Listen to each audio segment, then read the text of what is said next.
169वीं रात। जब 169वीं रात हुई तो उसने कहा कि ऐ नेकबख्त बादशाह। जौहरी ने कहा कि एक औरत ने आकर मेरा हाथ पकड़ लिया।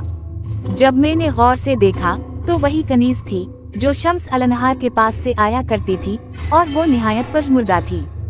जब हमने एक दूसरे को पहचाना तो हम दोनों रोने लगे और इस हालत में हम घर तक पहुँचे।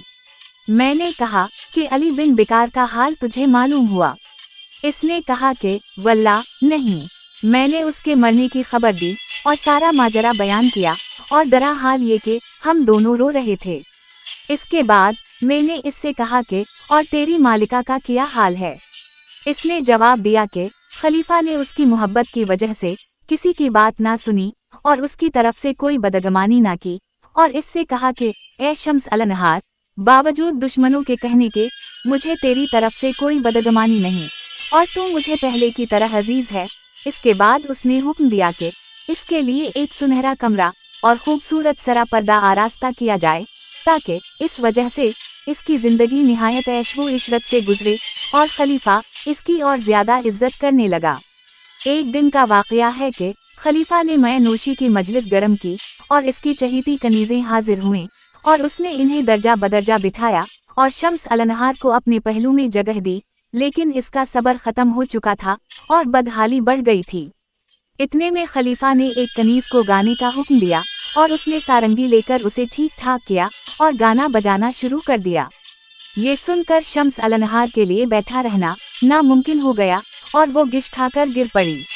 ये देखकर खलीफा ने जाम फेंक दिया और उसे अपनी तरफ खींचा और चिल्लाने लगा और कनीजें भी वावेला करने लगे। अमीर अलमुमनीन निहायत गमज़दा हवा और उसने हुक्म दिया कि मजलिस में जितने बर्तन और सारंगियां और दूसरे बाजे हैं सब तोड़ दिए जाएं और इसकी लाश को लेकर इसके कमरे में गया और बाकी रात वहीं गुजारी। दूसरी सुबह को उसे नहलवाया और तजहीज़ तकफीन की और इस पर बहुत अफसोस किया, मगर उसका हाल किसी से ना पूछा और ना ये कि इसे क्या हो गया था। अब कनीज ने जौहरी से कहा कि खुदा के लिए बता के अली बिन बिकार का जनाजा कब यहाँ आएगा ताकि मैं उसके दफन के वक्त मौजूद हूँ। इसने जवाब दिया कि मैं तो जहाँ तो कहे मिल सकता हूँ, लेकिन ये बता के तो कहाँ होगी और तुझ तक कौन खबर लेकर जाएगा। इसने कहा कि शम्स अलनहार के मरने के बाद खलीफा ने उसकी कनीजों को आज़ाद कर दिया है और इन्हें में मेरा भी शुमार है और मैं इसकी कब्र के करीब फला जगह रहती हूँ। ये सुनकर मैं उसके साथ रवाना हो गया और शम्स अलनहार की कब्र पर जाकर इसकी जियारत की और वहाँ से रवाना होकर अली बिन बिकार के जनाजे का इंतज़ाम करने लगा। जब जनाजा आया तो बगदाद की अहाली इसके साथ थे और मैं भी उनके साथ हो लिया और मैंने देखा कि औरतों के हमराह वो कनीज भी है और सबसे ज्यादा गमगीन है।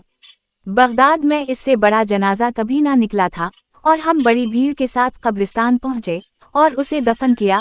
खुदा इस पर अपनी रहमत नाज़िल करे। और मैं इसकी और शम्स अलनहार की कब्र की बराबर जियारत करता रहा। ये है उन दोनों की कहानी, खुदा उन पर रहमत भेजे। मगर इससे ज्यादा अजीब वो गरीब कहानी बादशाह शहरमान की है। बादशाह ने पूछा कि वो क्या है। अब शहरजाद को सुबह होती दिखाई दी और उसने वो कहानी बंद कर दी जिसकी उसे इजाजत मिली थी।